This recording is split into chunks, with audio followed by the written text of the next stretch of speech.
սիրելի հետևորդ, օգտատեր, հանդիսատես։ Իմ ոդքասթի շրջանակներում այսօր խոսենք հոգեբան Մարինա Պետրոսյանի հետ։ Խոսենք տարբեր թեմաներից, բարև ձեզ։ Բարև ձեզ։ Հոգեբանական թեմաներից, չնայած հաստատ շատ հաճախ ասում են, քեզ հոգեբան չէ, քեզ հոգեբույժ է պետք։ Բայց հոգեբանի կարիքեր ունեմ։ Դեք մենք կարող եք ինձ բացատրել որպես փորձառու հոգեբան։ Խորհրդային միության ժամանակ ինչի համար էր ձեր գիտությունը արգելված։ Ինչ էիք անում։ Այդ ինչ միտես մի խնդիր էր։ Ասա աստվածաբանություն չէր, բան չէր, չէ՞ որ ասենք արգելվեր։ Ինչի էր արգելվում։ Հիմնական խնդիրը կապված էր գաղափարախոսության հետ։ Եվ դա սկսվել է դեռ Ստալինյան ժամանակներից, պատմություն կա այդպիսի, որ Ստալինի ընտանիքի անդամներից առիթ են ունեցել առնչվելու մասնավորապես հոգեվերլուծողների հետ,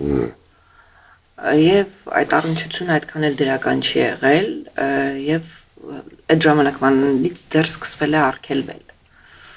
Հետո գաղափարախոսությունը նպաստավոր չէր, այնպես չէր, որ հոգեբանությունը չէր զարգանում, մենք ունենք հզոր տեսաբաններ։ Տեսական հոգեբանությունը զարգացել է բավականին լուրջ եւ բավականին համաշխարհային ճանաչում է գտել։ Բայց գործնական հոգեբանությունը սկսեց զարգանալ ավելի ուշ, սովետական կարգերի փլուզումից հետո։ Մի քիչ եկեք բացենք փակագծերը, ինձ համար թեկուս ինչ ասես է տեսական հոգեբանությունը, որը արգելված էր։ Արգելված չէր։ Զարգացել է շատ հզոր, այո, իսկ որտեղ որ արգելված էր հոգեբանություն։ Ոչ թե արգելված էր, այդպես չէր զարգանում որպես այդպեսին գործնական հոգեբանությունը։ Այսինքն մարդիկ չէին հոգեբանի մոտ, որոնց տենց է։ Մենք միշտ հումոր ենք անում այդ թեմայով, ասում ենք, որ սովետական կարգերի օրոք մարդիկ երջանիկ էին, ուրախ էին, հասել էին արդեն կոմունիզմի եւ որևէ հոգեբանական խնդիր չունեին, բայց մենք ունենք հզոր տեսաբաններ։ Հետարքի բան ասացիք Ստալինի ընտանիքի հետ կապված, իսկ ինչ որ դից փաստ գիտեք, այդ ինչ էին հոգեվերլուծել, որովհետեւ մարդը վախեցել ասա չէ։ Եթե չեմ սխալվում, դա կապված է եղել իր երեխաներից մեկի հետ, ով հաճախել է հոգեվերլուծողի, գնացել է հոգեվերլուծողի մոտ։ Շատ բաներ չեն բացվում, ըստ իմ կարդացածի եւ ըստ հիշածի, բայց դրանից հետո Ստալինի կողմից բավականին բացական վերաբերմունք ա եղել հոգեվերլուծության նկատմամբ, դե հոգեվերլուծությունն էլ ինչպես գիտենք, հոգեբանական մի ուղղություն է միայն։ Դե եւ պատկերացնում եմ, այտենց հայր ունենալ դեսպոտ, այդ երեխեքը երևի թե ունեցել են ինչ-որ խնդիրներ։ Դե եթե իր ընտանիքի պատմությունը նայում ենք, բնականաբար հասկանում ենք, որ խնդիրներ շատ են եղել։ Ահա։ Ոնց էր ասում, ես գեներալներին հասարակ զինվորների հետ չեմ փոխում, չէ՞, տենց չէ, տենց մի հատ բան կա։ Այո, տղայի հետ կապված։ Տղայի հետ կապված, հա։ Կարող եք մի քիչ բացենք ծնողների դերը երեխայի զարգացման, մարդու զարգացման մեջ, ասենք այն նոր որ խոսում էինք, ես պատմեցի հորաքրոջս մասին, մամայիս մասին, բան, տենց չէ, տենց ուղղակի, եւ դուք բացահայտեցիք, որ այդ ամեն ինչը իմ, այսպես ասած, ստվերն է, հա, հետևից եկող, որ իմ վրա ազդել են շատ իմ բարեկամները մոտիկ, ովքեր որ հետը սապրել, որքանով է դա իսկապես ազդում եւ երբ կարած դրանից կտրվեց եւ արդյոք կարող ես կտրվել թե ոչ։ Տեսեք, ընդհանրապես մարդու զարգացման համար կան մի շարք գործոններ։ Գործոններից մեկը շրջապատի ազդեցությունն է։ Տարբեր ուրիշ գործոններ կան ֆիզիոլոգիական, գենետիկական, բայց այն մասը, որ շրջապատի ազդեցությունն է, ու առաջի ամենամոտ շրջապատը երեխային ընտանիքն է, ծնողները։ Եվ բնականաբար դա որոշակիորեն պայմանավորում է նրա ինչպիսին լինելը հետագայում։ Ու քիչ առաջ ասացիք, կախված նրանից, թե դեսպոտ է լինում ծնողը, կախված նրանից, թե դաստիարակության կամ մոտեցման ինչ ձևեր է կիրառում, դրապես ազդում է,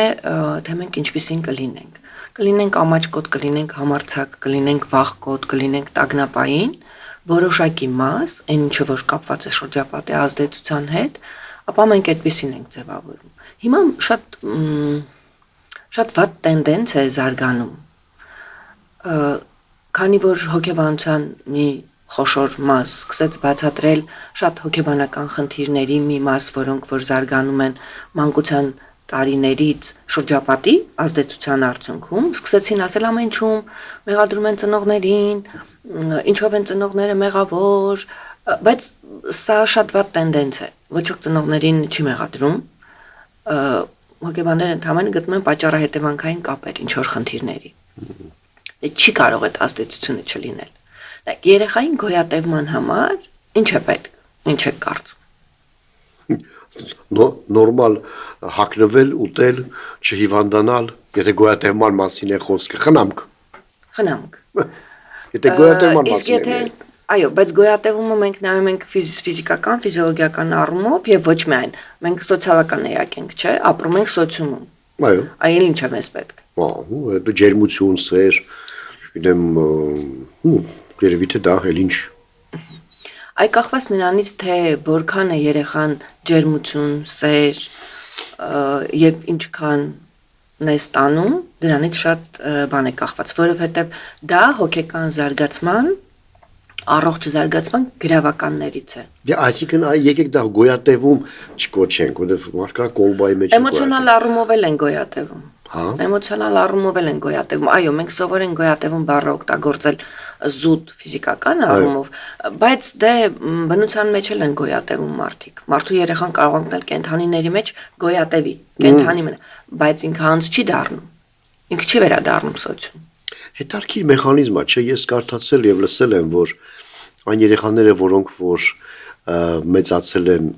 բնության մեջ, մաուգլիները, հա, մաուգլիսին։ Այո։ Ինչ որ տարիքից հետո իրանք էլ չեն զարգանում։ Ինչի, եթե չեն դառնում, հետ չեն վերադառնում, իրենք չեն դառնում սոցիալական էակներ։ Ինչու։ Դա ինչն է, դա զուտ ֆիզիկական մեխանիզմ է, թե Նաև հոգեբանական։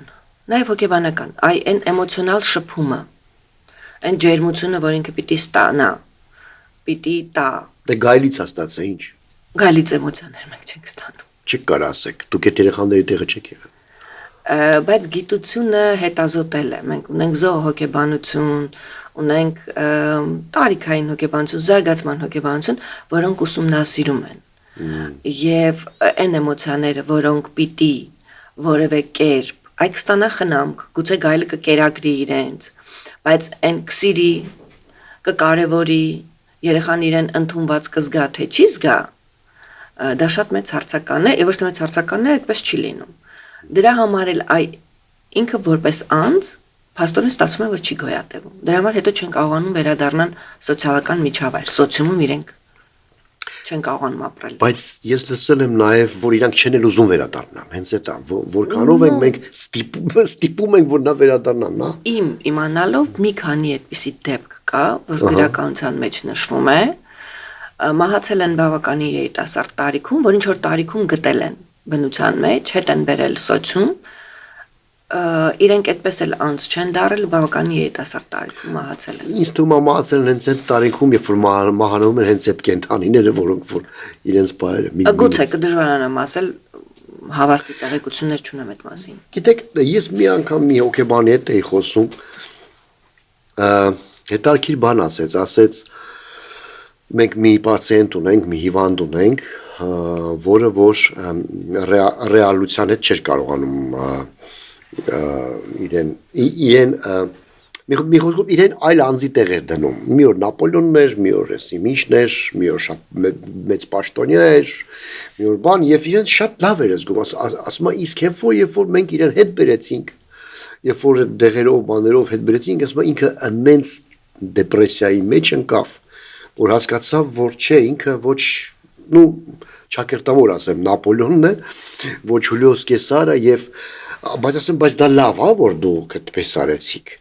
Ասում եմ, դե բժշկություն դրա համար է, որ մարդուն հետ բերի ռեալ բան, այնինք ինչի համար։ Գուցե մարդը դեռ լավ ազգում իրան, չէ՞ որ կարևորը ու մարդ երջանիկ զգայել։ Նայեք, դուք խոսում եք ինչ որ խանգարման մասին, որը հիմա կդժվարանամ ասել, թե ինչ խանգարում է, որովհետև խանգարումներ կան, որ հետ չեն կարողանում բերել։ Այսինքն իրենք միշտ մնում են Նապոլեոնի, չգիտեմ, Կեսարի եւ այլնի կարգավիճակում։ Եթե մարդը ապրել է երևակայական աշխարհում ու ցանկացել է լինել այդպիսին, այո, նշանակում է, որ ինքը ունեցել է գուցե ինչ-որ պահանջմունքներ, որ իրական կյանքում չի բավարարել եւ զգացողություններ, որ չի բավարարել, հետ վերադառնալուց, երբ որ ինքը հասկացել է, որ այդ երևակայական աշխարհում չեն բավարարում այդ պահանջմունքները, ինքը կարող է ունենալ դեպրեսիա։ Այո, բայց եթե մարդը ունի հոգեկան խանգարում, ինքը պիտի իրականությունից կտրված չլինի։ Ինքը իրականության մեջ պիտի կարողանա այնպիսին լինել, որ ոչ թե ապրի Նապոլեոնի կյանքը, իսկ դա հնարավոր չի, ոչ թե ապրի Կեսարի կյանքը, այլ ինքը սովորի ապրել իր կյանքը եւ այդպես լինի երջանիկ։ Գիտեք, այնքան ինձ համար գոնե, միգուցե սխալ եմ մտածում, այնքան ամորֆ եւ անտեսանելի է այդ գիծը, երբ մարդ ու կոպիտ ասած աննորմալ, իսկ երբ նորմալ, որովհետեւ շատ հաճախ այն մարդը, որ մենք չենք համարում, որ նա աննորմալ է, նորմալ է, բայց չենք հասկանում իր վարքը, ասենք, այդ հակասոցիալական այդ դրսևորումները, դա նորմալ է թե ոչ, որտեղ մարդ իրան, ասենք, մաչո է ազգում, հա, նստում է ղեկին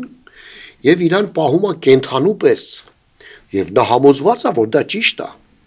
Հիմա դա կոչեք անդաստիարակություն թե հոգեբանական խնդիր։ Նայեք, նորմայի սահմանումը մասնագետները տվել են ինչ-որ կերպ կողմնորոշվելու համար, որն է նորման։ Կան սոցիալական նորմեր, էթիկայի նորմեր, ի վերջո օրենք, որը ինչ-որ կերպ կարգավորում են նորմալ ու աննորմալ վարքը։ Այսինքն բոլոր ոլորտները, սոցիալական բոլոր ինստիտուտները սահմանումներ տվել են դրան։ Հիմա եթե որևէ մեկը խախտում է օրենք կամ սոցիալական տվյալ հասարակությունում ընդունված նորմ, դա կարող է լինել եւ դաստիարակության արդյունքը կարող է լինել նաեւ հոգեբանական խնդիր։ Այսինքն այնտեղ, որտեղ սոցիումը խրախուսում է եւ սոցիումում ընդունված է նման վարքը, կհամարվի նորմա։ Ուզե կան այդպիսի մշակույթներ։ Այո, հենց դա, որովհետև նայում ես այս մշակույթում sense թույլ է, ասենք կենթանիներին վերաբերմունքը, հա, օրինակ տեսեք ստեղ ինչքան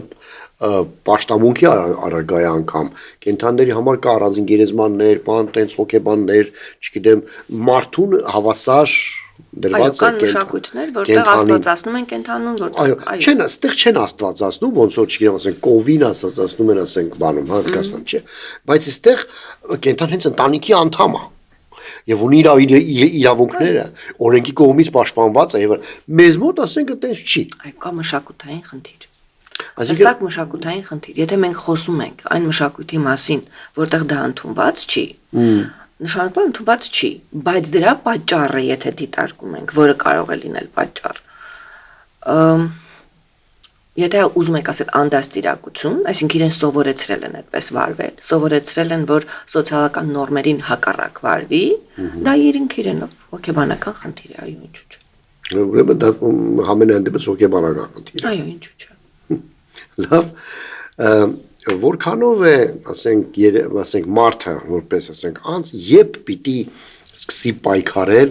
կոպիտ ասած, երբ պիտի սպանի իր մեջ իր ծնողին, հա? Երբ պիտի հասկանա, որ ինքը առանձին անձ է, այսինքն ինչի մասն է խոսքը սպանել, ինչ որ խիստ բառ եք ասում։ Ես խիստ բառ ասեցի երևի, այսինքն մենք գիտենք, չէ՞։ Ուզում եք ասել կախվածությունից դուրս գա։ Այո, այսինքն մենք շատ հաճախ կատարում ենք մեր ծնողների սխալները, մանավանդ սովետական միությունում մեծացած երեխաները, հա, մեր տարիքը, մենք գիտենք, որ մեր ծնողները շատ էր ամենայն դեպս հոգեբանությունից շատ հեռու են եղել, մանկավարժությունից շատ հեռու են եղել, անգիման չեն հասկացել, չեն էլ կարող հասկանալ, եղել են գրագետ, եղել են բարի, դա պարզախնամք են տվել, բայց ինչ-որ բաներ կա, որ հիմա դա քեզ կարող է խանգարել քո երեխային դաստիարակելու համար կամ ինքդ քեզ անց զգալու համար։ Այսինքն, երբվանից է մարդ կարողանում փոկվի իր ծնողից, եթե դրա անհրաժեշտությունը կա։ Եվ երբ պիտի դա նա զգա այդ բանը որտեղ է այդ։ Դա լինում է աստիճանաբար։ Յուրաքանչյուր տարիքային փուլում որոշակի անկախություն երեխան ձեռք է բերում։ ասենք երբ որ ֆիզիկապես առանձնացավ ծնողից, ծնվեց։ Ինքը արդեն առանձնացավ։ Բայց շատ Երբ որ սկսեց քայլել, առանձնացավ։ Երբ որ սկսեց նախաձեռնողականություն ցույց տալ, մի արա, ես կանեմ, ես հեծանիվ կքշեմ, ինձ մի օգնի, առանձնացավ։ Դեռահասության տարիքը մի ուրիշ փուլ առանձնանալու։ Դրանք հերթով առանձնանալու փուլեր են։ Եվ սա երկկողմանի process է։ Երեխան գնում է առանձնանալու, անկախանալու, ծնողն էլ պիտի թույլ տա։ Բայց այն, որ երեխայի առաջի տպավորությունը եւ առաջի ազդեցությունը, որ ինքը շատ հզոր կրում է եւ ումից որ շատ կախված է էմոցիոնալ, ֆիզիկական առումով, դա ծնողներն են առաջին հերթին եւ բնականաբար ինքը շատ ուզում է ծնողների սպասելիքները արդարացնել, որպեսզի ընդունված լինել։ Ուզում են նմանվել ծնողներին, որովհետեւ ծնողները դառնում են միակ հեղինակություն իր համար։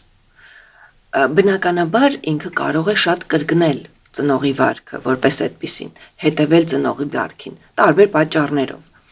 Բայց տարիքային առանձնահատկություններից ելնելով աստիճանաբար կա իմ նշած տարիքներում առանձնանալը։ Դեռահասության տարիքից հետո գալիս է չափահասությունը, երբ որ մենք արդեն հասկանում ենք, որ սա իմ ծնողն է, ինքը ծնվել մեծացել է այս ժամանակներում, ես ծնվել մեծացել եմ այս ժամանակներում, իմ ծնողը ինձ համար հեղինակություն է, բայց պարտադիր չի, որ ինքը միակ ճշմարտությունը լինի։ Իսկ ինչպես դա ծնողին բացատրել։ Եվ արդյոք ծնողները դա հասկանում են։ Գիտեք, կան ծնողներ, որ հասկանում են, կան ծնողներ, որ չեն հասկանում։ Ծնողներն էլ ունեն իրենց անհանգստությունները, տագնապները, իրենց երեխաների լավագույնը ցանկանալով շատ հաճախ մտածում են, որ այն կյանքը, որ իրենք են պատկերացնում, իրենք են գծել երեխայի համար, դա երեխային կտանի երջանկություն եւ ապահովություն։ Եվ շատ հաճախ մոլորվում են այն հարցում, որ շատ տարբեր ժամանակներում են այդ պատկերացումները ձևավորվել։ Իրենք ապրել են ուրիշ ժամանակներում, ուրիշ ճշմարտություններ են եղել, ուրիշ արժեքներ են եղել։ Ներկա ժամանակներում, որտեղ ծնվում է իրենց երեխան, առնվազն համարեն 2-3 տասնամյակ անցել է, եւ հասարակությունը փոխվել է, արժեքները փոխվել են, տեխնոլոգիան զարգացել է, ինֆորմացիան ուրիշ տեսակ է, եւ իրենք պիտի հասկանան, որ հնարավոր չի 20-30 տարվա առաջվա մոտեցումներով ներկա ժամանակներում երեխաներին մեծացնել, դաստիարակել կամ ուղղորդել։ Այսինքն միշտ պետք է գոնե այդ գործոնը, ուրիշ գործոններ կան, բայց գոնե այդ գործոնը պիտի հաշվի առնել։ Խնդրում եմ օգնեք ինձ տվյալ դեպքում։ Ես մեծացել եմ փողոցում, ինչպես եւ իմ տարիքի շատ ու շատ երեխաներ։ Տեսել եմ բազմաթիվ վտանգներ, ընկել եմ ոստիկանություն, ոտու ձեռ եմ ջարդել,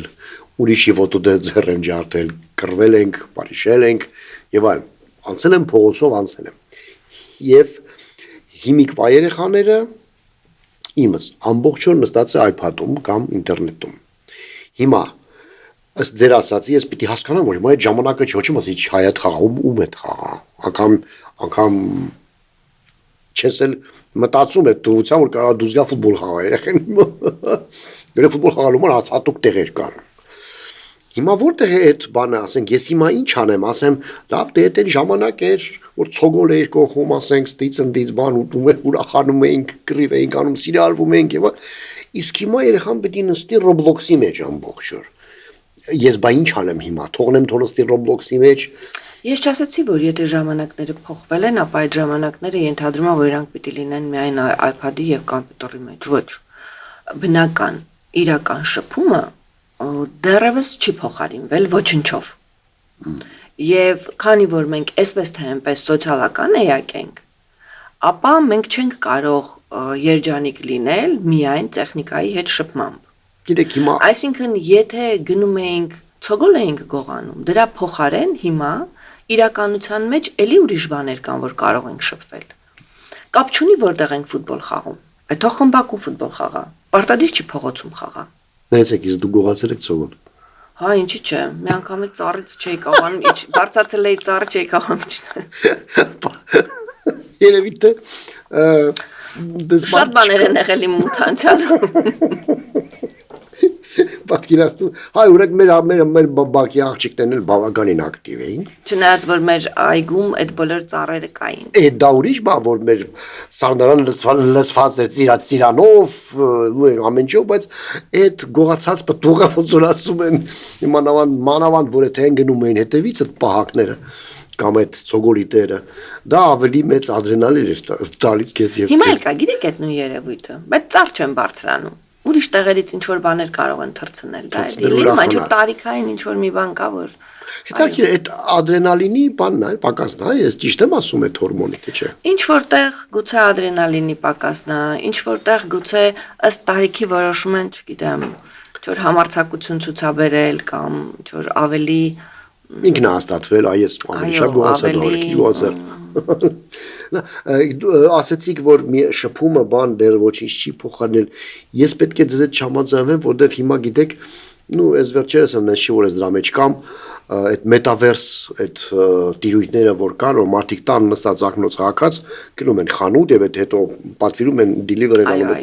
Այսինքն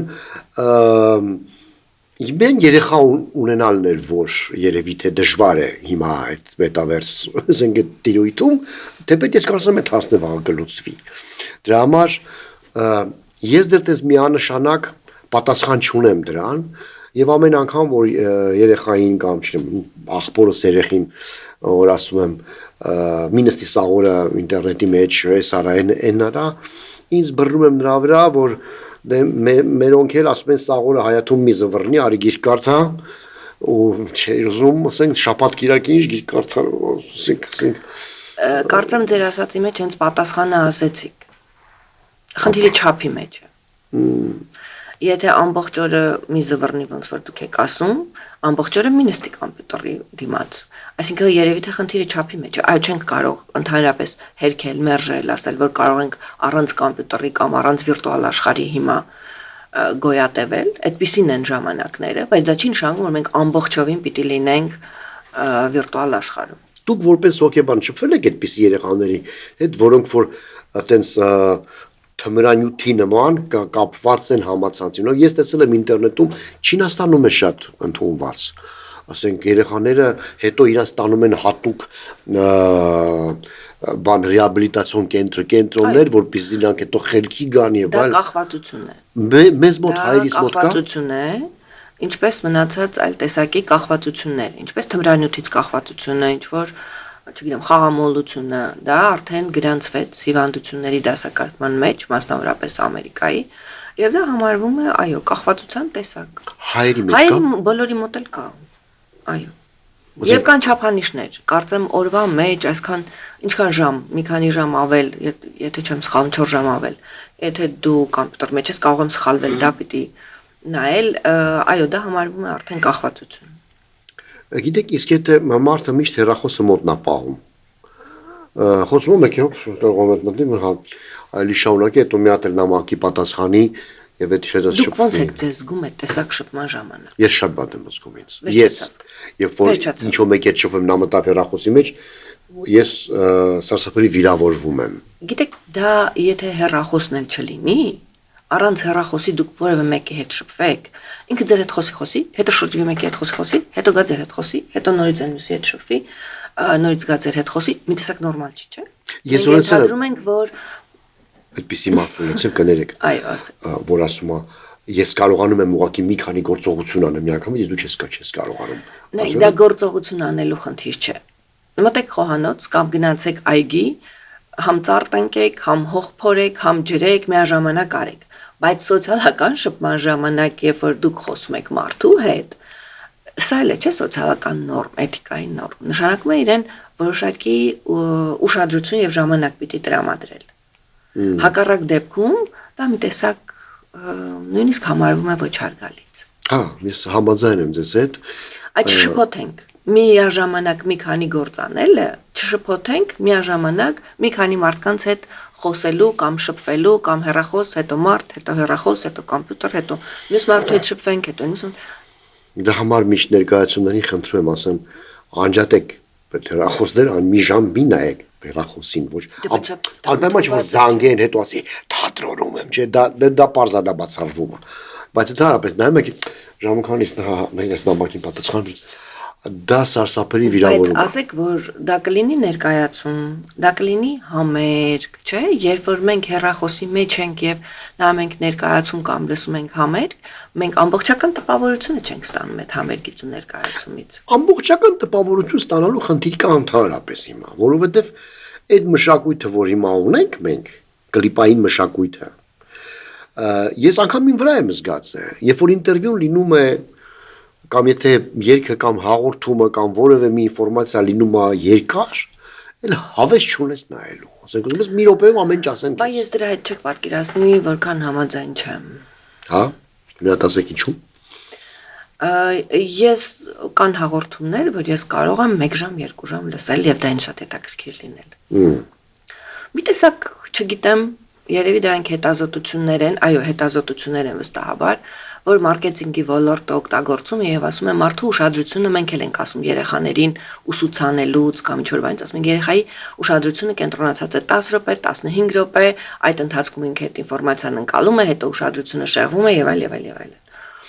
Եվ երևի նման այդ տեսակ հետազոտությունների վրա հիմնված նկարում են ինչ որ կարճ ինֆորմատիվ տեսանյութեր եւ երեխաները այսպես թերթում են արագ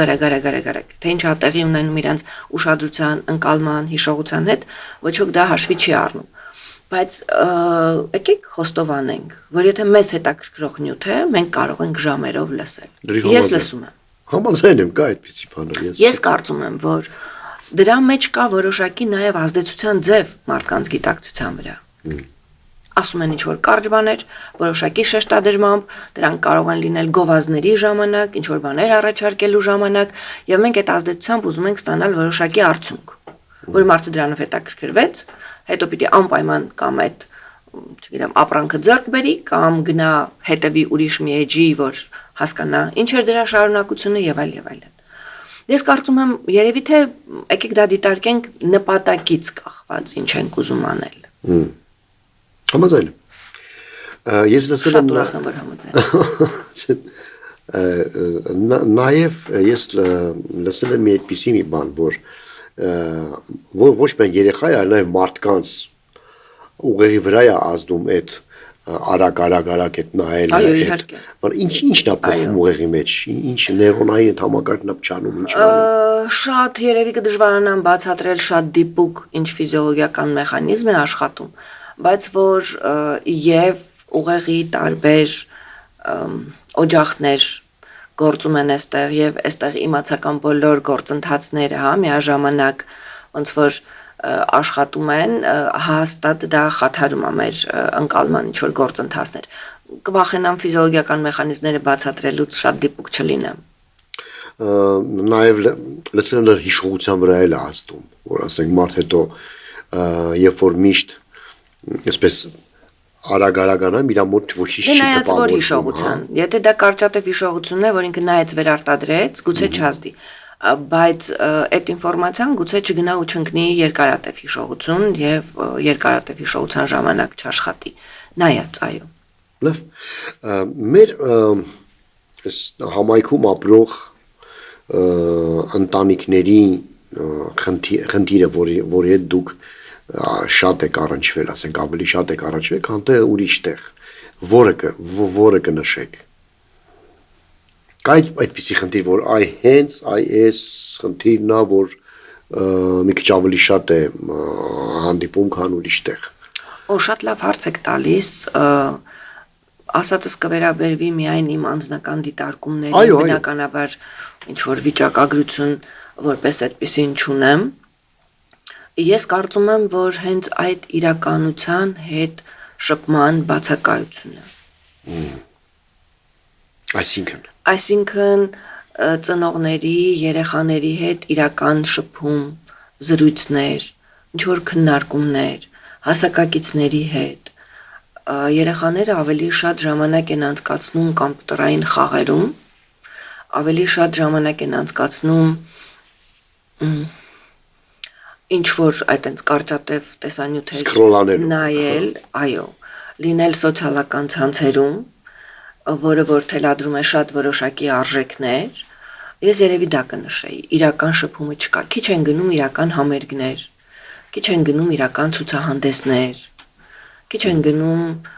ես կասեի նույնիսկ երևի դա ամենավերջին տեղում կնշեի, որովհետև ամեն դեպքում ծնողները շատ տանում են բնության գիրք, բայց նաև դա էլ կնշեի, որ քիչ են գնում։ Այն տեսակ իրականության հետ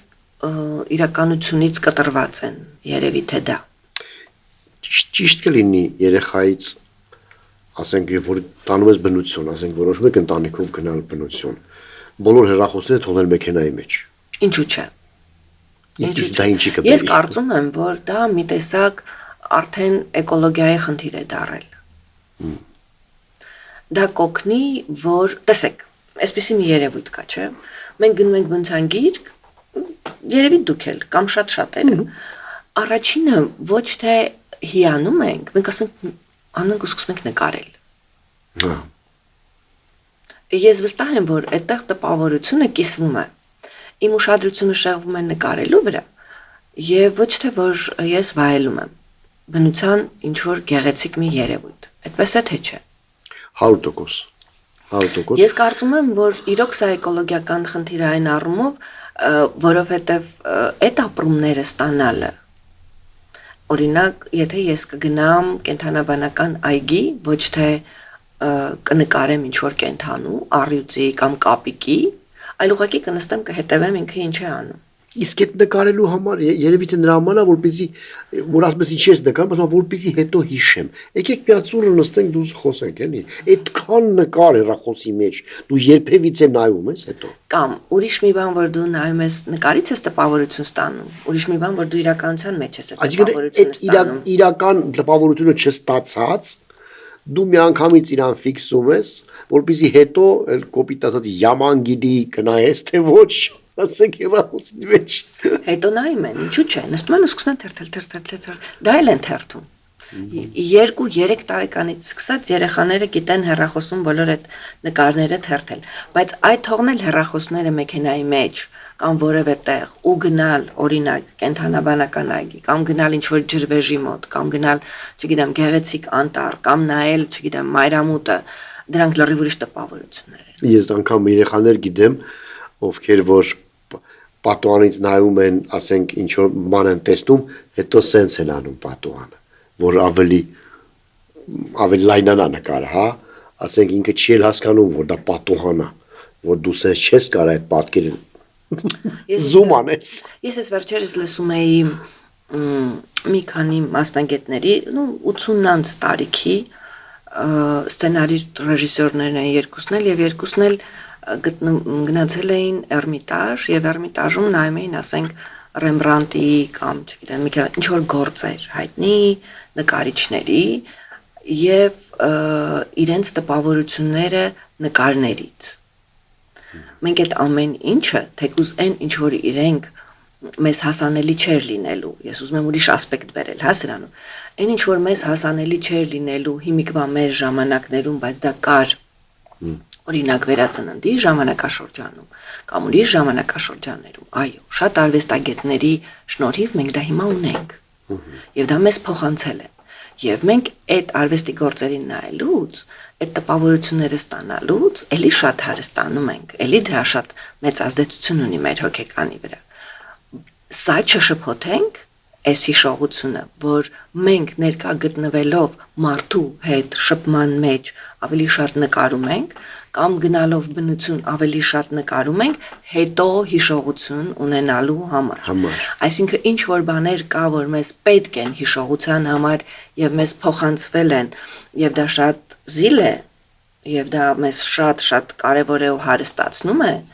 Ուրիշ մի բան է, որ մենք ամեն օր, ամեն քայլը, ամեն ուտեստը, ամեն հագուստը նկարում ենք ու հետո անընդհատ դա ենք հիշում։ Ես կարծում եմ, այս երկուսի ազդեցությունը հոգեկանի վրա շատ մեծ տարբերություն ունի։ Ես մի այլ խնդրի մասնեմ, ու միշտ ուզում եմ որևէ հոգեբանի հետ դրա մասին խոսեմ։ Եվ կարող է իմ Ես եմ այդ որևէ մեկը ասեք։ Այ ասեք, հիմա տեսեք ինչ եմ ուզում ասեմ։ Արդյոք դա նորմալ է, երբ որ մարդ իր կնոջ կողքը նստած Facebook-ով իրան շնորհավորում է։ Ես գիտեմ բազմաթիվ այդպիսի ընտանիքներ։ Օ իմ բալիկ, իմ աղջիկ, ինչ լավ է դու ծնվեցիր, ես քո ցավը տանեմ, բան բալիկնի կողքը նստած է։ Ինչն է իրանց ստիպում ինձ լսացնել կներեք այդ բառի համար լսացնել տալու, որ ինքը իր կնգան սիրում է կամ իր երեխայի հանդեպ զգացմունքներ ունի, բան ասենք։ Ինչն է իրաց։ Եթե լսում ենք այդ մարդկանց, որ հարցնեք իրենք ուղղակի իրենց ապրումները ավելի շատ լայն շրջանակի հետ են կիսում։ Օրինակ, մենք կարող ենք, չէ՞, հիմա կարդալ Չապլինի նամակը իր աղջկան։ Հա։ Բայց Չապլինը ուզում է, որ դու դա կարդաս։ Եթե չէ, դե չէ հրատարակվի։ Եթե հասել է մեզ մենք կարդում ենք, ուրեմն հրատարակվել է, մենք էլ կարդում ենք։ Կարող ես եւ կարդալ։ Հիմա սա էլ մի ուրիշ երևույթ է, որ ես կարծում եմ նախ դա մի տեսակ մոդայի նման մի բան է դարձել սոցիալական ցանցերը, մեր անձնական կյանքը մի տեսակ ինչ-որ առումով տարել են, այո, սոցիալական հարթակներ։ Եվ շատերը դա անում են, մի պատճառ, որ այս պահին մտքից գալիս է, շատերը դա անում են ուղղակի ետ չմնալուց, որովհետև գիտեք, ստացվում է, որ ուրիշը այսքան շատ սիրում է իր երեխային, կնոջը, ամուսնուն, ստացվում է, որ եթե ես չեմ շնորհավորում, ուրեմն չեմ սիրում։ Այսինքն սա ընդհանուր մի տենդենց է, որը որ գուցե որոշ շրջանակների մոտ տպավորություն կթողնի, ուրեմն իրենք չունեն այդ զգացմունքները կամ քիչ ունեն, կամ ոնց է որ չեն կիսում։ Երկրորդը, որ ես կարծում եմ մեծամասամբ այս գործոնն է, երկրորդը կարծում եմ, որ մարդկանց բնորոշ է, եթե մարդիկ ինքնաբավ չեն, ենթադրում եմ, սա իմ անձնական տեսակետն է, գուցե սխալվում եմ, եթե մարդիկ ինքնաբավ չեն, իրենք կարիքը ունեն նման կամ ինֆորմացիա, կամ շնորհավորանք, կամ իրենց էմոցիաները կիսելը տարածել։ Եթե դրանք չլինեին սովորական, լինեին սովորեցնող, լինեին ուրիշների համար օրինակ, դրանք լինեին զգացմունքների այնպիսի արտահայտություն, որ ինձ ու ձեզ մտածելու տեղի կտային, մենք էլ այդ տրամադրությամբ կվարակվեինք, ապա դա ինձ թվում է, որ մի քիչ կապ ունի ինքնաբավ լինել չլինելու հետ եւ մի քիչ մոդայի տենդենց ունի։ Ես կարող եմ մի երկու դեպք էլ ավելացնել ձեր ասածին, ինչ որ դուք ասում եք, դա ճիշտ է։ Այն օրը, երբ որ ուզում ես, երբ որ մեղքի զգացում ունես ամուսնուդ կամ կնոջ նկատմամբ, ծաղիկով գնում ես։ Հա, այդ է ծաղիկի։ Հիմա փոխարինվել է։ Ծաղիկի տեղը դա է։ Այո։ Այսինքն եկեք ընդունենք մեզպիսի բան կամ միգուցե եւ չընդունենք, չգիտեմ, ինձ թվում է, եթե մարդ խնդիր ունի, եթե խնդիրը տարբեր լինել, ինքնաբավ լինելու, մոդայիկ լինելու, ու եւ այլն, կնոջ կամ ամուսնու սիրտը շահելու համար, եթե խնդիր ունի միայն այդ դեպքում է ինքը իր կողակցին ինքնաբավ չլինելը հենց մի քիչ այդ խնդիր ունենալու մասին է, որ մեր բոլոր դժբախտությունների բանը պատճառը դա չեմ կոպիտ բառ ասեմ մի ասեք քիչ ինֆորմացիան է ոչ իմացությունն է եթե մարդ հասկանա որ դա անում է եւ դա զռում է որ դու խնդիր ունես ու դա չես անի բայց ինքը չգիտի որ ինքը խնդիր ունի նա հենց է դա բայց եթե նա ընդհակառակը ինֆորմացված լինի որ դա անում են այն ժամանակ երբ որ խնդիր ունեն ինքը կգա հետ կմտածի կասի որն է խնդիրս եթե դու կորում ես ինչ-որ մի տեղ ուրեմն կորա գալի չէ դու չես կորում կողո ժամանակ ես շահում ինչ-որ բան մտածելու մասին այսինքն դա խնդիր է չէ դա ժամանակ ես շահում ուզում ես չգիտեմ այո ասեք այսինքն դա էլի չիմացության խնդիր է եթե մարդիկ բայց ես իքա խելոք մարդիկ գինեն որ տենց են վարվում դե քիչ առաջ դուք մի հարց բարձրացրեցիք դա խելքի խնդիր չի կարծում եմ որ մարդիկ ավելի շատ ուզում են ինչ-որ բան ցույց տալ քան իրենք կան բայց դա խնդիր է իրենք ապրում են ինչ-որ մի պերսոնաժի կյանքով իրենք նմանակում են ինչ-որ մեկին այո, դա խնդիր է։ Բա Եվ ես ձեզ ուրիշ խնդիր ասեմ, որ եթե մենք խոսում ենք ընդհանրապես մարդկանց մասին, իսկ ինչի պիտի մարդիկ խնդիր չունենան, պիտի ունեն, մենք բոլորս սխալական ենք։ Դե հա, Ուրիշ մի բան, որ մարդիկ չեն գնում դրանց փոխելու հետևից։ Իսկ եթե իրենք համոզված են իրենց ճշմարտացիության մեջ, իրենք երբեք չեն գնա դա փոխելու հետևից։ Իսկ ով պիտի իրենց ոնց որ ասում եք տեղեկացվածության խնդիր է, ով իրենց այդ տեղեկացվածությունը պիտի տա։ Դուք։ Եթե մարդը նաև եւ եթե մարդը իր կյանքը ի ցույց դնելուց հաճույք է ստանում եւ կամ ինքնահաստատվում է, ինչպես քիչ առաջ ասեցիք, նշանակում է այդ ձևով ինքը սովորել է իր խնդիրները լուծել։ Դե հենց այդ է, երբ որ դա անում է գրագետ մարդ, որը որ Հոգեբանական խնդիրները վերաբերվում են եւ գրագետներին եւ անգրագետներին։ Սա խելքի հետ, ինտելեկտի հետ հաճախ կապ չի ունենում, հասկանում եք։ Դա կարող է լինել, չգիտեմ, իր ոլորտի մեջ շատ լավ մասնագետ, բայց անձնային առումով կամ հոգեբանական առումով ունենա ինչ-որ բարդույթներ։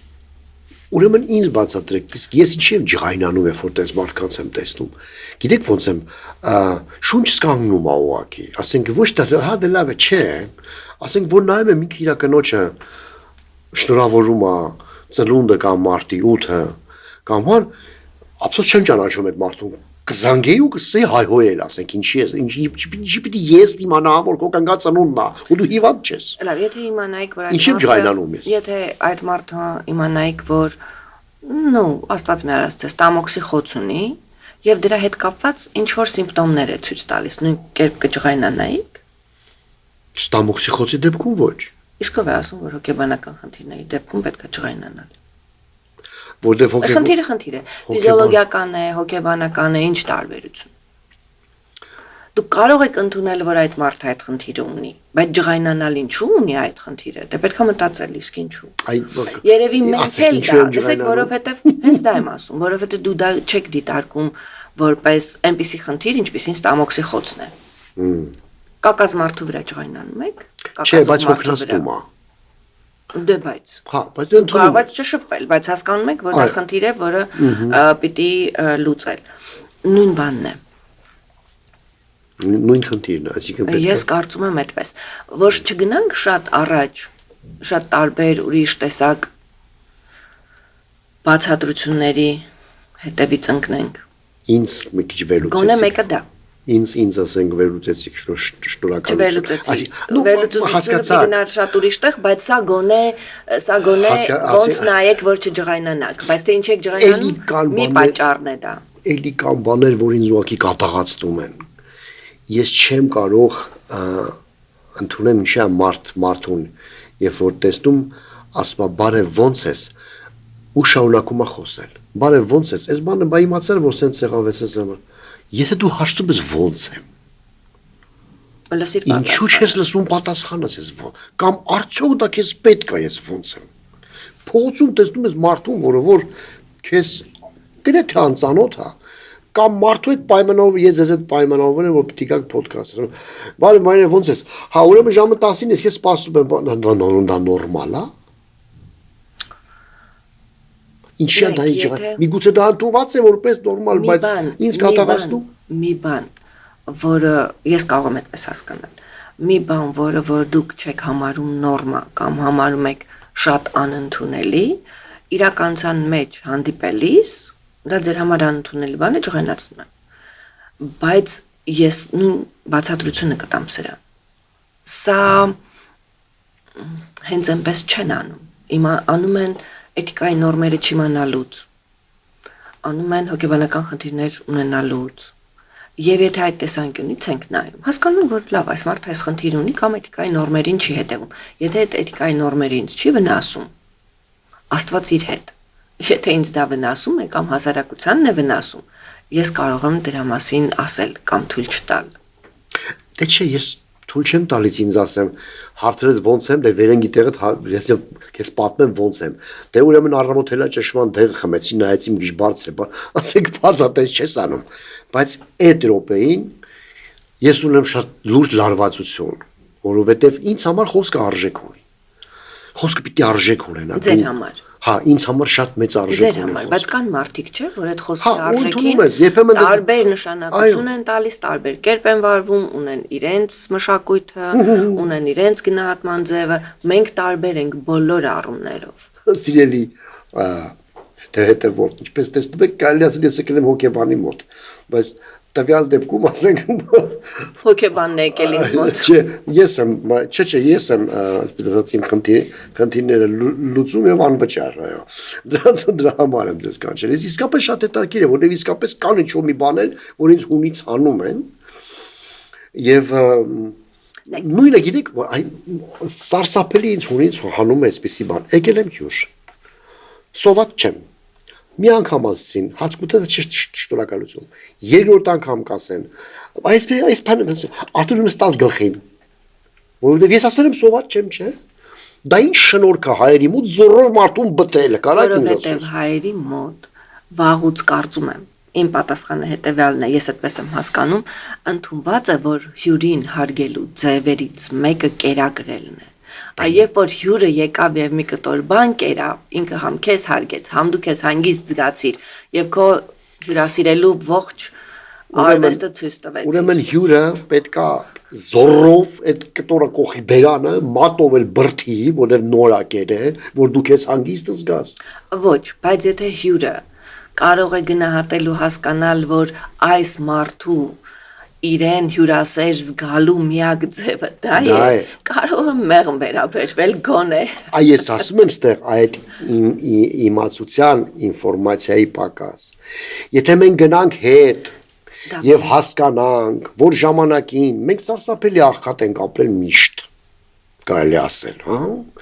Եվ այդ անգամ հաց ուտելը հացնա, չէ, հացնա։ Ես միշտ ասում եմ, ինձ կերակրելը աստվածահաճո գործ է։ Ով է շատ, ասենք, հաց ուտում։ Այն ով որ շատ աղքատ է սեղան, ասենք, ես այստեղ հաց չեմ ուտում։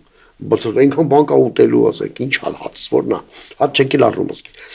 Եթե գնանք հետ եւ հասկանանք դա որտեղից է գալիս, մեր տատներին, գաղթական, պապիների, կերակրել։ Հիմա գնացիք, այդքանը հասկացաք, ինչ եք ջղայնանում։ Ահա ջղայնամ ամենական ուտում ասում հաց կեր։ Ուրեմն գնացինք ինչ որ բան չհասկացանք, չէ՞։ Ուրեմն գնացինք, այդքանը բացատրեցինք, հասկացանք, որ այս մարդը իրեն բայց ինքը ինչի չի հասկանում։ Յուրընկալ միայն այն դեպքում, երբ կերակրում է, որովհետեւ շատ ամուր վաղուց մեր մոտ նստած է ճիշտ կամ ինչ որ տեսակ մարդ լինելու ձևը շատ վաղուց փոքր տարիքից եւ եթե դա շատ արմատացած է մեր ներսում ես դա կարող եմ ասեմ հոգեբանական բարդույթի մի տեսակ է դա փոխելը զուտ միայն տեղեկացվածությամբ բավարար չի լինում փոխել հասկանում եք Դա պիտի գնանք ոչ թե արդեն մարդկության հայերի պատմությունը նայենք, սոված լինել, կերակրվել, պիտի նայենք մարդու պատմությունը։ Ոնց է լինում, որ մարդիկ կանայք կենցաղին շատ ավելի մեծ տեղ են տալիս ամբողջ օրը կանցկացնեն խոհանոցում, բայց մի ժամ երեխայի հետ չեն խաղա։ Դա դեռ կա, ինչքան էլ որ ասում ենք սերնդեսերունդ փոխվում է, այո փոխվում է, բայց դա դեռ կա։ Ինչու՞։ Որտեղ ճիշտ կինը, ճիշտ մայրը Պիտի ճիշտ խնամ կապահովեր եւ ամեն ինչը պիտի լիներ մաքուր, հասկանում եք, դա մի տեսակ իրենց անձի կարևոր մաս է։ Բայց 21-րդ դարը պիտի չէ փոխվենք։ Պիտի։ Այո, պիտի խոսենք չէ դրա մասին։ Պիտի։ Է շատ բան պիտի։ Հա, դրա համար ես գիտեք երբ փոխվեցի։ Ինձ հետաքրքիր է։ Դες սկսել եք խոսել, էլի, նախաձեռնություն ունեք։ Բայց մի հատ դեպք պիտի լինի, որ դու հասկանաս։ Ես մի 30 կամ 20 չգիտեմ տարի առաջ մի ընկերուհի ունեի, ֆրանսիացի։ Իշ ֆրանսիացի հայ չէր, ֆրանսիացի էր։ Սարսափելի սոված էի, եկա իր տուն հաց էր ուտում։ Ասեց սոված ես, ամոչեցի, ասի չէ, շատ լավ, կերավ, պրծավ, հավաքի նստեց։ Ես հավուր վատ զգացի ինձ, ասի, բայց ես սոված եմ։ Ասում եմ, բայց ինչ բան չարեցի, դու հիվանդ ես, սոված ես, ասում։ Որտեղ ինձ սովորեցրել մինչև 3 անգամ չհարցնեն, Ես- չասես որ սոված ես։ Ես անա գետին եմ մտա, որովհետև ինչ ամոթ էր, մարդ սոված է, դու սոված է։ Այդ մի բանը ինձ փոխեց։ Այդ օրը Բայց այդ ինձ փոխեց, ես հասկացա, որ բայց- եթե սոված ես, ուրեմն սոված իսկ չէ, ինչու չէ։ ասեցիք սոված չեմ։ Ամաչեցի։ Փոքր ժամանակ ձեզ Ամաչեցի։ հյուր էին տանում։ Ասում էին կգնաս ինչ կուզես կուտես, թե կգնաս տեղանից ոչինչ չվերցնես։ Նա, Նու մինչև որոշներին 10 ասում են անգամ մինչև 3 անգամ չասեն, մինչև ես չասեմ։ մինչև- Ես կարծում եմ, Հյուր գնալուց առաջ կերակրում էին երեխաներին, հետո էին տանում հյուր։ ես կարծում եմ մենք այդ հարցում պետք է շատ հարցերում պետք է Նայեք, փոխենք։ ուրեմն- Այդ հարցում պետք է փոխենք։ Ուտելը կուլտ չի։ Այս սովի աշխարհ սոված է, սոված չեմ, Որ շատ հարցերում պիտի փոխվենք միանշանակ։ Միանշանակ եւ դրանից կախված կլինի մեր ապագան ինչ որ առնում։ Իհարկե։ Բայց ուզում եմ անդրադառնամ միտքս եկավ կիսատ չմնա, որ եթե դուք ասում եք դեպք պիտի լինի, պարտադիր չի այդ դեպքը մեր հետ լինի։ Այսինքն ինձ Այո, թվում է պարտադիր չի։ մենք Ինձ հետ կարող եղավ ենք տեսնենք որտեղ։ դա, ձեր հետ եղավ, դուք ձեր հետ եղած դեպքից անդրադարձակ դրան։ Ինչ որ մեկը դա կարող է տեսնել, ինչ որ մեկը դա կարող է կարդալ, ինչ որ մեկը կարող է լսել։ Ես կարծում եմ, որ կարևորը մեր փոխվելու մեջ պարբերաբար անդրադառնանք մենք ինչը ինչու ենք անում։ Եվ հիմա դա համապատասխան է, նորմա է, թե ես ինչ որ բան պիտի փոխեմ։ Եվ որ մենք քարացած նույն կերպ միշտ շարունակում ենք մեր ճշմարտություններով, ունենում ենք այն ինչ ունենում ենք։ Ուրեմն այն ինչ ունենում ենք եւ ապրում ենք 17-րդ դարի, չնայած այս ժամանակ չիրեմ ինչ բարքեր էին, բայց շատ ասենք հին կարծրատիպերով եւ շատ հաճախ մարդ կրթված է Օքսֆորդը ավարտել է բար եւ այլն, բայց այդ իր մեջ նստած, օրինակ ասում եք, կինը տանը պիտի բան եւ այլն, ասենք մարդը կտա վերջի կոպեկը ռեմոնտ կանի, էս կանի, այն կանի, մեքենա կանի, բայց կյանքում չի մտածի, կնոջի վերցնի գա Դուբայ անգստարա։ Ասենք Արժեքների խնդիր։ դա է Արժեքների կարևոր։ խնդիր։ Դքած ռեմոնտի Իրեն- հետը չես տանելու։ Իրեն սովորեցրել են, որ դա է արժեք, այդպես պիտի ապրել։ Ասում վերջի կոպեկը տալիս են տունը պետք է ապրում բակը սարքեն բան աղջկաս գալիս են ուզելու եղբայր աղջկատ են ուզում ռեմոնտ են ուզելու բագա ինչ կմտածի թքած ինչ ուզում է մտածի ոնց կարելի է տենց ապրել դա ոչ միայն մի խոսքով այդ մշակութաբանական այդ մշակույթը բերում է հոգեբանական խնդիրների շատ լուրջ Այո, ինչու՞։ Դա շատ լուրջ հոգի, որ մարդ ծանրանում է, մտածում է ռեմոնտի մասին։ Պետք է աղջկաս ուզե պատից պետք ներկեմ։ Նայեք, դա եթե այդպես չլիներ, եթե չլինեին ինչ որ մշակութաբանական, ինչպես դուք եք ասում, հարցեր, որ այսպեսի տնտեսուհի պիտի լինել, այսպեսի մայր պիտի լինել, շատ անորոշության մեջ կմեծանային մարդիկ, իրենք չէին հասկանա ճիշտ ու սխալը որն է։ Բայց դրան կա ժամանակ։ Բայց դա պետքա յուրաքանչյուր ժամանակի հետ Այո։ ենթարկել փոփոխության եւ անընդհատ վերանայել եւ դա ապահովում է մեր որոշակի ճկունությունը եւ թույլ է տալիս որ մենք բոլոր ժամանակների մեջ բոլոր տարիքներում քիչ թե շատ մնանք adekvat Դուք տարբեր ազգերի հետ եք աշխատում, թե միայն հայերի։ ցավոք սրտի միայն հայերի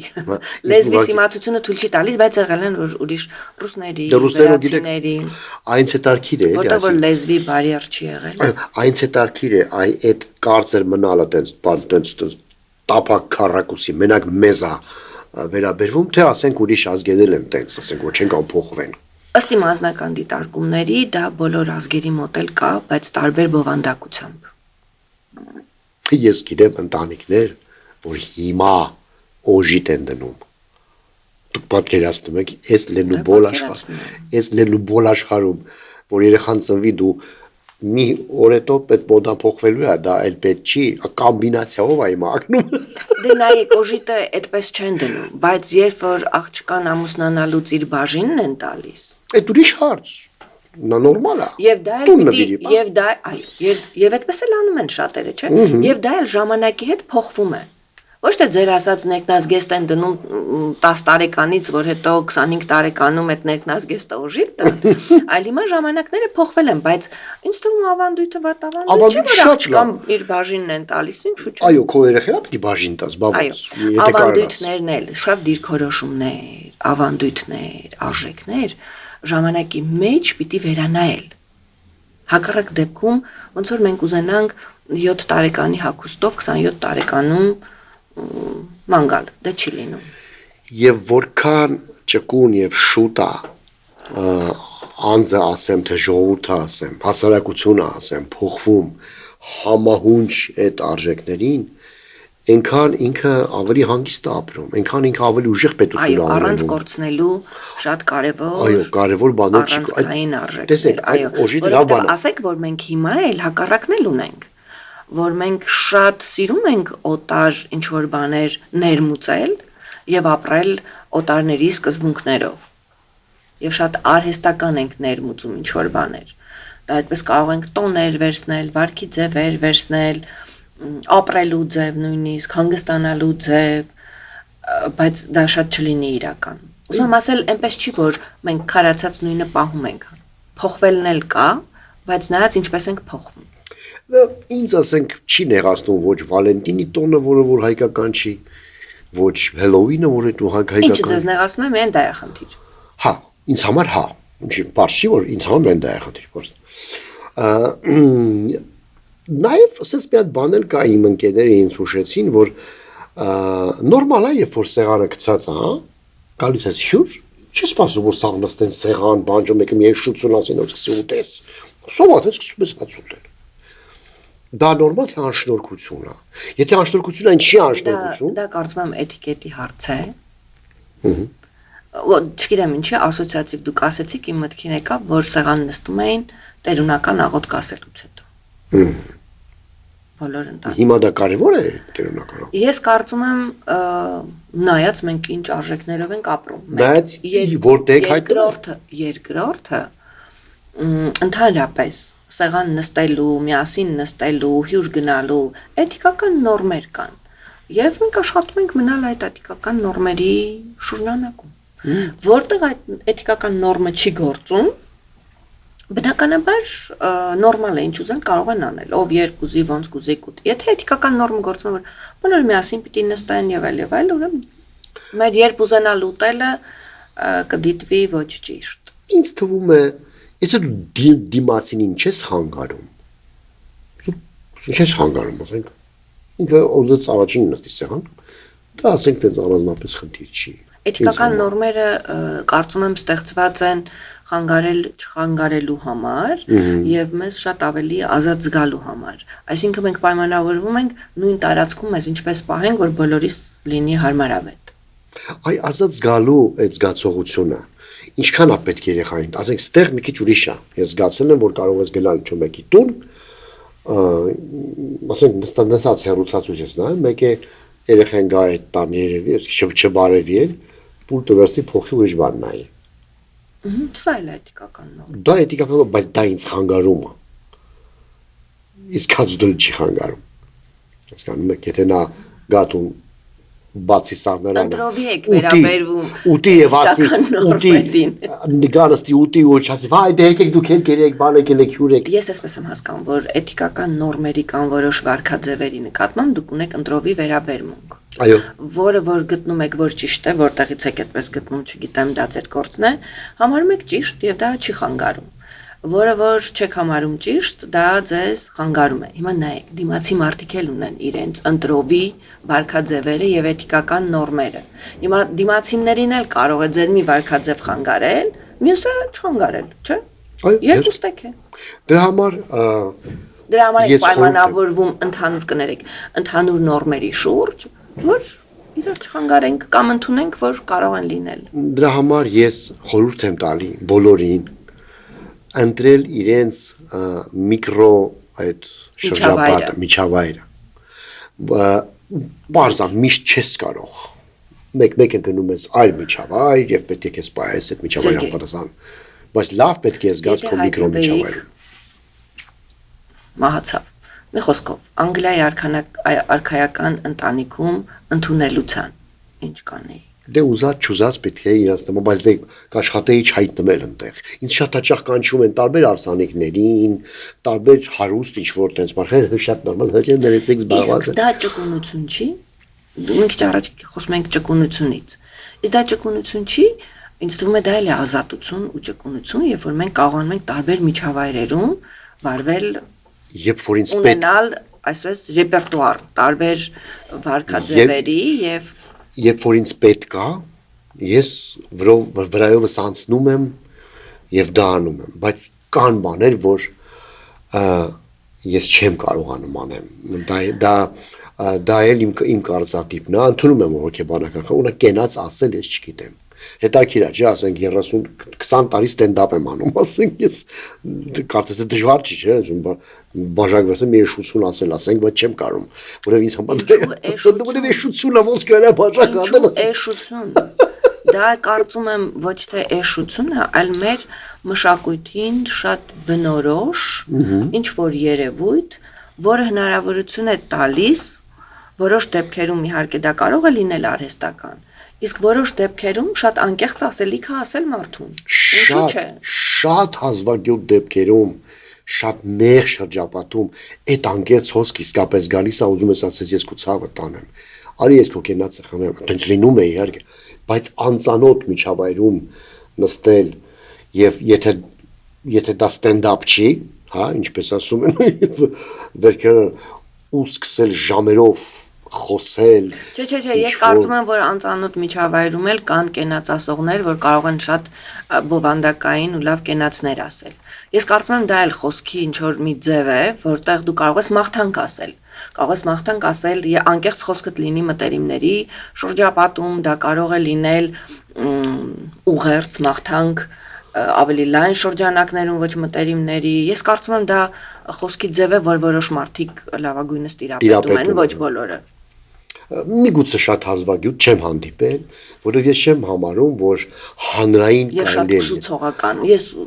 կան այդպիսի մարդիկ։ Կան, հա, դուք տեսել եք, Երանից ես իսկապես չեմ տեսել, հավատում եմ, որ կան, որովհետև իսկապես կարող է ասել, դա երևի Այդ համադաները այդտեղից են եկել, էլի, այն մարդիկ, ովքեր կարողացել են կառավարեն սեղանը, ովքեր կարողացել են ճիշտ խոսեն, տեղին խոսեն, ճիշտ մաղթանքներ ասեն, ինչու՞ չէ։ Այդ մարդիկ դեռ հոգեբանական ուրիշ ստրուկտուրա ունեն, էլի, կարողանում են տենց, որովհետև Եվ իմացություն ունեն, եւ պաշար ունեն։ Բայց հետաքրքիր է, օրինակ ինչու ես կարող եմ հանդիսատեսի հետ անկեղծանալ, պատմել իմ անկեղծ իմ կյանքի մասին, իմ սիրուհիների, բաների, իսկ սեղանին չեմ կարողանում անկեղծանալ, ինչու։ Նայեք, հենց մի բան, որ այստեղ ասեցիք, դա նա է, որ եթե մի երևույթ չեք ընդունում, եւ դրան ոչ լավ բովանդակություն եք տալիս, դա չեք էլ անի։ Եթե դրան նայեք ուրիշ տեսանկյունից, ուրիշ բովանդակություն տաք, գուցե կարողանաք։ Շատ լավ։ Ուրեմն եկեք պայմանավորվենք այդպես, եթե ինչ-որ մեկին դա կյանքի որակին ազդում է, եւ ինքը ուզում է կենացածի, բայց չի կարողանում, եկեք այդ կերպի կողքից նայենք։ Կարող է կենաց ասող չլինել։ Ոչինչ, աշխարհը չի փլվի դրանից։ Եթե իլավ ուրիշ ձև ասեմ, եթե այդ որևէ երևույթ ձեզ դուր չի գալի, որպես կյանքի որակին էլ ազդում է դա, աշխատեք նայել այլ տեսանկյունից։ Ամեն բոլորս տարբեր հմտություններ ունենք։ Մեկը ունի հրապարակային խոսք, մեկը ունի կենաց ասելու խոսք, մեկը ունի, չգիտեմ, լուր մոնոլոգի խոսք, այսինքն տարբեր է լինում։ Որոշ մարդկանց դա բնորոշ է, որոշներին ոչ։ Հա, համաձայն եմ։ Եվ հոգեբանիդ խոսելը միշտ հետաքրքիր է, ինքդ քեզ մեջ ինչ որ բաներ ես գտնում, որ ասեք, դե երևի թե ձեր բոլոր պացիենտ չասեմ, չի դա պացիենտ է ձեզ մոտ թե այցելուները, հա, այցելուները երևի դա հասկացել են եւ միշտ հոգեբանների հետ հետաքրքիր է, եթե դերը վարել ինքդ քո մասին է սկսում մտածել, ասենք տենց մեզ մոտ նաեւ ընդունված է մի այսպիսի մի բան, որ ծնողին պիտի հարգես, որ մեծին պիտի հարգես ընդհանրապես, մեծին, ծնողին չէ, ծնողին պիտի սիրես, առաջինը հարգելը պարզավոր կա, որովհետև ինքը փորձառու է, քեզանից ավելի շատ բան գիտի, բան եւ այլն, բայց ինձ թվում է էդ էլ է փոխվել, որովհետև հիմիկվա կյանքի հմտություններ ասածը ծառ տնկելը, բոստան վարելը եւ կով գտելը չի, հա? Եվ ծնողդ հնարավոր է կամ ծնողդ կամ մեծդ տան այն հմտությունները, որը որ քեզ այսօր պետք է ինքը չգիտի։ Եվ արդյոք դրա համար պիտի իրեն հարգես, թե ուղղակի սերը եւ ջերմությունը բավական է։ Շատ կարծում եմ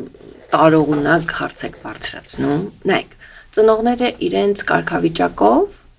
պիտի ունենան որոշակի տեղ։ ծնող ասենք ընդունենք մեծ մարդ, այդպես, հա։ Այո, պիտի ունենան, բայց այնպես չի, որ այսինքն իրենք պիտի լինեն հեղինակություն, բայց այդ հեղինակությունը պիտի քննադատելի լինի ինչ որ հարցերում։ Ոչ թե որ քննադատենք, ասենք դու սխալ ես անում, դու ճիշտ ես անում, ես մեկ, ոչ։ Ինքը իրավունք ունի մտածել, ապրել այնպես, ինչպես ուզում է։ Մենք կարող ենք մի տեսակ կուլտերի, ոնց որ, հա, մենք ընդունում ենք, եթե իմ ծնողն է, կուլտ է, ինքը ամեն ինչ ճիշտ է ասում, ոչ մի պիտի սխալ չասի։ Իմ ծնողը կարող է սխալվել, կարող է ինչ որ բան այնպես չասել, բայց դա իմ վերաբերմունքի վրա պիտի չազդի իր նկատմամբ, դրանից հարգանքը պիտի չտուժի։ Գիտեք, երբ որ մարդիկ դառնում են չափահաս, նրանց հարաբերությունները ծնողների հետ էականորեն փոխվում են։ Ասենք փոքր տարիքում մենք ունենք որոշակի էմոցիոնալ կախվածություն, մենք ընդունում ենք իրենց որպես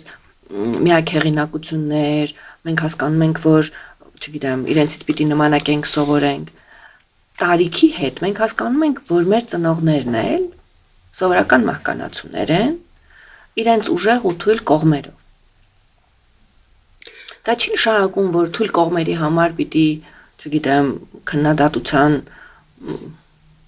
խոսափողը վերցնենք ու